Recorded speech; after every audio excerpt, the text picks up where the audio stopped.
My name is Gloria Bennett. I'm 29 years old. And up until yesterday afternoon at 3:14 p.m., I thought I was living proof that discipline and patience always pay off. I bought my Lamborghini Huracan with money I earned myself. No inheritance, no shortcuts. I started a software company at 22, slept under my desk more nights than I'll ever admit, sold it last year, and promised myself I'd make exactly one irresponsible purchase. That car wasn't about flexing. It was a reminder, a trophy for surviving myself. I was in a conference room when my phone buzzed. One message from Evan, my boyfriend. Don't freak out. My stomach tightened. Then another message came in, not from him, but from Sienna Rodriguez, his ex-girlfriend. Oops, I kind of crashed your Lamborghini into the reservoir. I reread it 3 times, waiting for the punchline that never came. Car's totally underwater. I'm okay though, already called insurance. My heart didn't race. It stopped. I stood up so fast my chair tipped backward. People in the meeting were mid-sentence, mid-slide, mid-life. But none of that mattered anymore. I walked out without explaining. My hands were shaking as I called Evan, straight to voicemail. Again.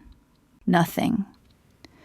Then my phone buzzed again. Instagram notification. Sienna Rodriguez is live. 2.4 million people watching. I opened it, already knowing what I was about to see, already hating myself for needing to confirm it. She was standing near the reservoir, mascara streaked just enough to look accidental, hair perfectly messy, phone angled slightly downward, the angle influencers use when they want sympathy without sacrificing cheekbones. Behind her, barely visible in the water, were my taillights. My car. Submerged. Guys, I'm literally shaking right now, she said, glancing down, not at the water, but at the viewer count. I was just trying to get a shot for you all, and I lost control. Evan's girlfriend is going to kill me. Hearts flooded the screen, crying emojis, comments telling her how brave she was. Insurance will cover it, babe. Queen content. This is why we stan. I closed the app, then opened it again, because part of me needed to see if I was overreacting. I wasn't. She fake sobbed while explaining how accidents happen, how material things don't matter, how grateful she was to be alive, how hard it is to create content people actually care about. Not once did she say my name. Not once did she apologize. I texted her anyway. Accidents happen. I'm just glad you're safe. Then I did what she didn't expect. I called the police. I called my insurance company. And I logged into the Lamborghini cloud system. See, Sienna didn't know something important. The Huracan has front and rear dash cams. They automatically upload footage. What I saw made my hands go cold. The video started with her inside the car, parked, calm, smiling. She adjusted a phone mount on the dashboard. Okay, guys, she said to the camera. This is going to be insane. Most viral moment of the year. She laughed. Then she accelerated, 70 miles per hour, straight toward the reservoir barrier. At the last second, she yanked the wheel. Too late. The crash was violent, metal screaming, glass exploding. The camera shook, then went dark. The rear camera came back first. It showed her swimming to shore, alive, uninjured. She reached into a waterproof pouch, pulled out a second phone, and immediately started the live stream. This wasn't an accident. It was content. The next morning, police knocked on my apartment door. Well, my apartment. The one Evan had been letting Sienna use as a temporary place for the past 8 months. She was in the bathroom, live on TikTok, doing her skincare routine. Ring light glowing. Babe, she called out sweetly, can you get the door? I opened it to 2 officers. We need to speak with Sienna Rodriguez regarding the vehicle incident yesterday. She stepped out in a silk robe, phone still recording. I already filed the insurance claim, she said brightly. Just a terrible accident. The officer's tone didn't change. We've reviewed dashcam footage provided by Ms. Bennett. You'll need to come with us. Her face froze. What footage? The footage showing you deliberately driving the vehicle into the reservoir while discussing it being viral content. Her live stream was still running. 50,000 people watched her smile collapse in real time. "That's edited," she said, turning to me. "Gloria, tell them. You're supposed to support me." I didn't raise my voice. I gave them the original files, time-stamped, GPS tag. The officers exchanged a look. "Ma'am, you're being charged with insurance fraud, reckless endangerment, and destruction of property over $100,000. She started crying. Real tears this time. "My mental health, this is harassment. I'm an influencer." They took her anyway. Her followers watched her get arrested. And somewhere between the sound of the cuffs clicking and the comments turning savage, I realized something terrifyingly calm. This wasn't revenge. This was just the beginning. By the time Sienna was released on bail that evening, the internet had already finished its first autopsy of her life. Someone screen recorded the arrest. Another clipped the dashcam audio. A third slowed down the moment her face changed when the officer said, "Deliberately." Within hours, the footage had jumped platforms. Instagram to Twitter, Twitter to Reddit, Reddit to TikTok. 10 million views before midnight. The comments flipped faster than I thought possible. "Fraud queen. Imagine destroying a $380,000 car for clout. Evan's girlfriend deserves better. Jail era incoming." Evan came home late, eyes red, shoulders hunched like he'd aged 10 years in a day. "She called me," he said quietly, "from the station." I didn't ask what she said. I already knew. "She said you set her up," he added, "that you hated her, that you were jealous." I laughed once, sharp and humorless. "She drove my car into a lake on camera." He nodded. "I know, I wanted you to hear it from me." An hour later, Sienna showed up. Her mother had posted the bail. She stormed into the apartment like she still owned it, eyes blazing, phone in her hand as if it were a weapon. "You're really doing this?" she demanded. "Over a car? You committed multiple felonies," I said calmly. She scoffed. "It was content. Everyone does crazy stuff. Insurance would have covered it. That's fraud." She waved her hand.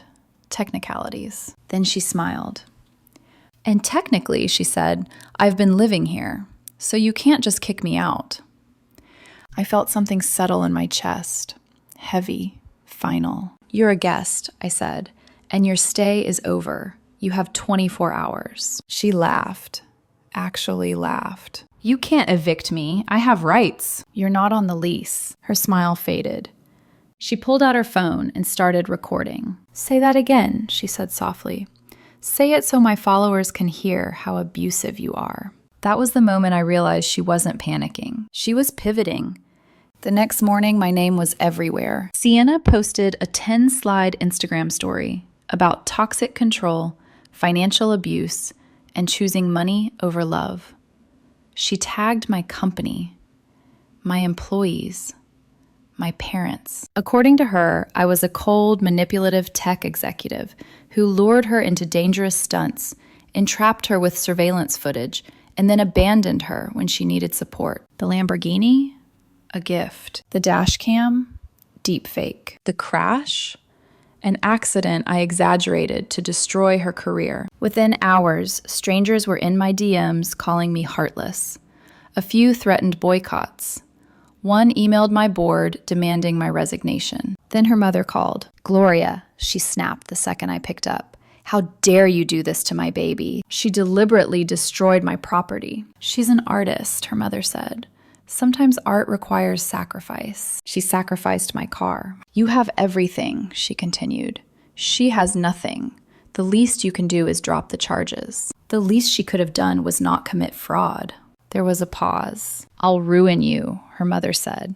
"I know lawyers. Have them call mine." 72 hours later, the entitlement escalated. At 2:07 a.m., building security called me. "She's trying to get in." The footage showed Sienna at the door, using her old key. When it didn't work, she tried the balcony. 3rd floor, heels on, wobbling, still filming. The police arrived. She told them she lived there and I was having a mental breakdown. They asked for proof. She showed them Instagram photos. "I have 2.4 million followers," she said. "I'm verified." "That's not proof of residency," the officer replied. They called me. She was formally trespassed. The next morning, my notifications exploded again. Sienna claimed I was holding her belongings hostage. Ring lights, tripods, work equipment worth thousands. I packed everything, took photos, left the boxes with the concierge. One text.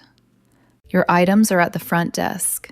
Do not contact me again. She showed up with a videographer, an actual hired videographer. She refused to take the boxes unless I came down so she could film the confrontation. I told the concierge to give her 10 minutes or throw everything away. She staged a breakdown anyway. The videographer looked mortified. That footage never made it online, probably because you could hear the concierge sigh and say, "Ma'am, this is the third take." Then came the legal letter. Her lawyer demanded $175,000 for emotional distress, lost income, wrongful eviction, and the return of an insurance payout that hadn't even been processed, plus a public apology. My lawyer's response was one page. Your client is facing felony charges for destruction of property and insurance fraud captured on video. Any civil action will result in an immediate countersuit for the full value of the vehicle, plus legal fees. We recommend your client focus on her criminal defense. It wasn't. Sienna started a GoFundMe. Help Sienna fight back against tech abuse. Goal: $500,000. She raised $3,000 before the platform shut it down for fraud. Donors started filing chargebacks. By the end of the week, her sponsors began dropping her, one by one. Fashion Nova, Bang Energy, the meditation app she'd been pushing. Each posted a statement about not condoning dangerous or illegal behavior. Her manager dropped her via email and CC'd me. Due to recent events and pending criminal charges, we can no longer represent Miss Rodriguez. Sienna went live that night. Title: The Truth About Everything. She admitted planning the crash, but claimed I encouraged it. Claimed I wanted the insurance money. Problem was, I was in a recorded Zoom meeting with 12 people at the exact moment of impact. My alibi was airtight. The insurance company saw the stream. They for the full $380,000, plus investigation costs. Her follower count started hemorrhaging. 800. Then Reddit did what Reddit does best. They dug. Turns out she'd been staging content for years. Fake pranks, paid actors, scripted reactions. Buzz, then Vice, then Rolling Stone. The rise and fall of Instagram's fakest influencer. Her mother crying this time. She's lost everything, she sobbed. She's talking about hurting herself. Then get her help, I said. Real help. You're heartless. I'm $380,000 poorer because your daughter wanted likes. Then I told her about the dashcam audio she hadn't heard yet. Sienna on speaker, laughing with someone named Jaden. After this goes viral, I'll dump him and move to LA. Just need him for a few more months. The prosecutors had it. Her mother, and that was when I realized. The internet hadn't even reached the worst part yet. The court date was set for 2 weeks later. In the meantime, Sienna behaved like consequences were a temporary inconvenience. Something she could talk her way out of if she just framed it correctly. She showed up to the apartment building again 3 days after the restraining notice. This time, she didn't try to get inside. She stood across the street with her phone on a tripod, filming a monologue about injustice, about being silenced, about how powerful women are punished for being bold. She never said my name, but she didn't have to. Everyone knew who the villain was supposed to be. Evan stopped sleeping. He barely spoke. He kept apologizing for introducing her back into our lives, for trusting her, for not shutting her down sooner. This isn't your fault, I told him one night, even though a part of me was tired of being the stable one. But it was exhausting. Every morning, there was something new. A fake legal analysis thread claiming the footage was inadmissible. A stitched video accusing me of misogyny. A podcast clip posted by someone else calling me a rich woman who weaponized the system. Then the letter arrived. Not from her lawyer this time, from the IRS. They were conducting a routine review of Sienna's reported income after an anonymous tip flagged discrepancies between her public sponsorships and declared earnings. I didn't smile. I just set the letter down and breathed out slowly, because I knew exactly who had tipped them off. She'd done it to herself, bragging about cash deals on live streams, flashing wire transfers, posting screenshots she thought were flexes. The system doesn't care about clout. It cares about numbers. A few days later, she violated the restraining notice. She emailed me. Not one message. 12. Long paragraphs swinging between rage and pleading. You owe me. You used me. You could fix this. I loved you both. You don't understand how hard it is to stay relevant.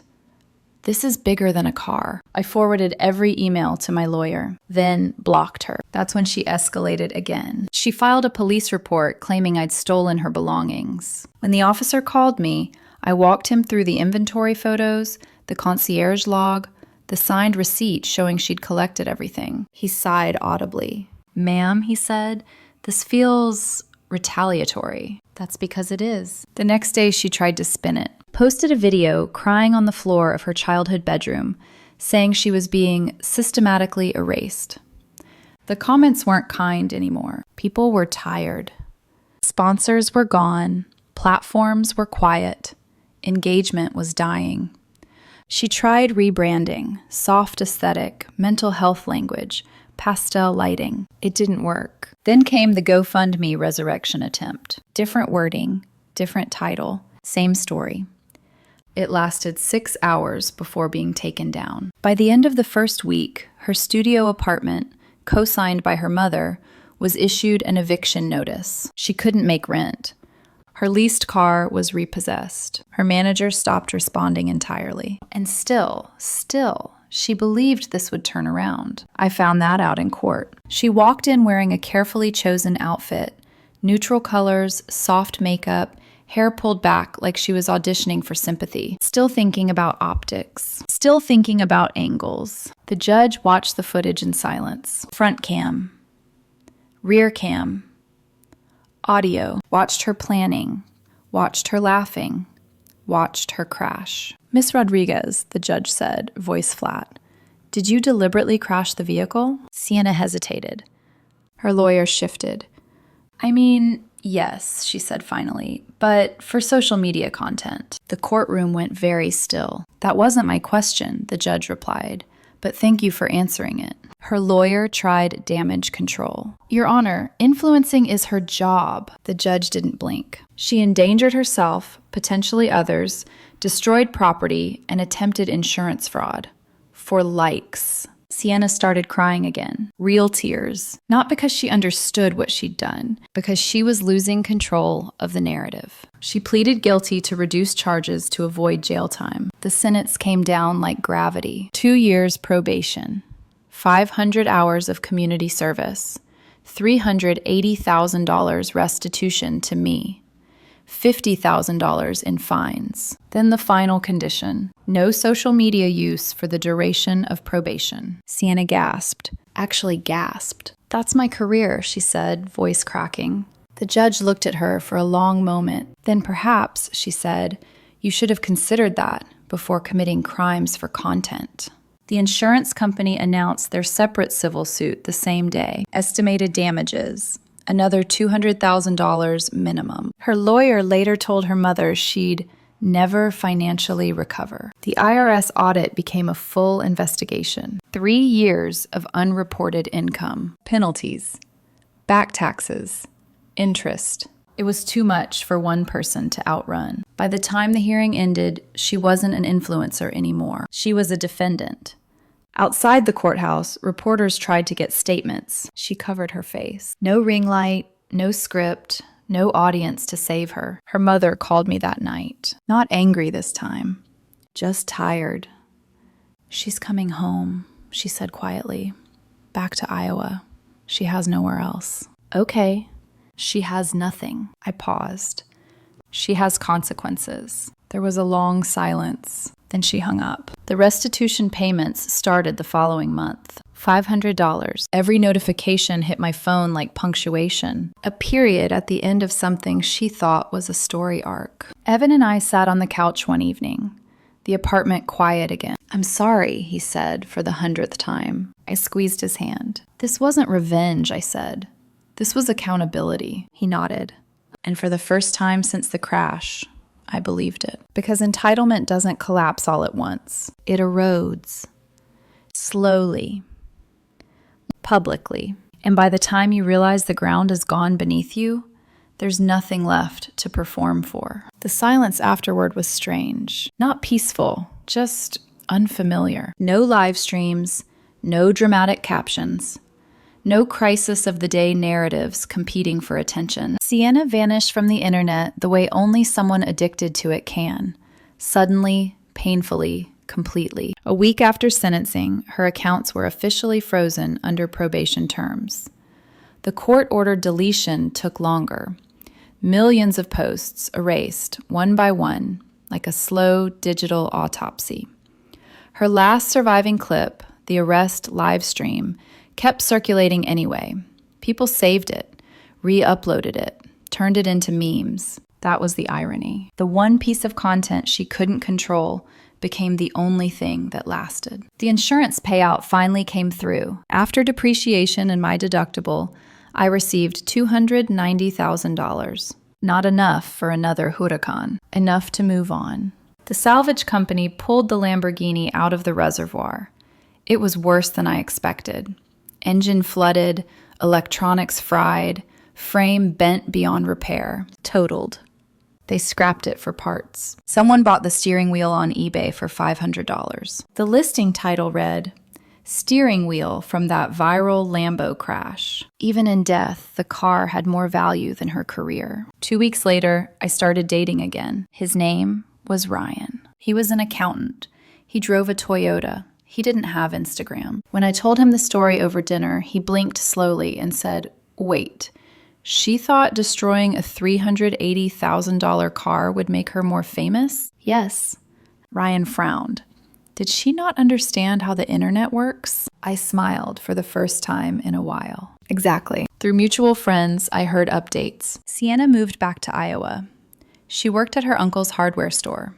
She wasn't allowed to have a phone with internet access. Probation rules. Someone recognized her once and tried to take a selfie. She had to explain, out loud, that she legally couldn't be photographed if it would be posted online. The girl who lived for content couldn't be content anymore. Netflix reached out. They were developing a documentary about influencer culture and downfall narratives.